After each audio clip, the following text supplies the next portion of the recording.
అట్లాంటి వరద వచ్చినా అవును. అమరావతికి ప్రాబ్లం లేదు, అది గుర్తుపెట్టుకోవాలి. ఇక్కడ అది బెజవాడకి ప్రాబ్లం. అంతేనా? నిన్న ఆ వాటర్ గనక ఈడ్చి కొట్టుంటే బెజవాడ కొట్టుకుపోయేది. ప్రకాశం బ్యారేజీకి డ్యామేజ్.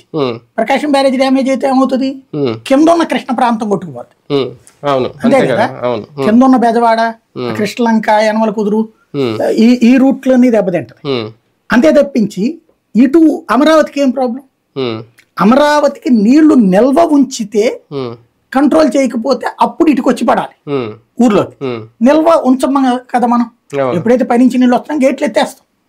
ఎవరికి అప్పట్లో రాసే టైంలో నీళ్ళు వచ్చిన టైంలో ముందే బ్యారేజీ ఖాళీ చేసేసాం మనం, కంప్లీట్ ఫ్రీగా చేసేసాం. ఈవెన్ VTPS పని ఆపిచ్చేసాం మనం ఆ టైంలో వద్దని చెప్పి.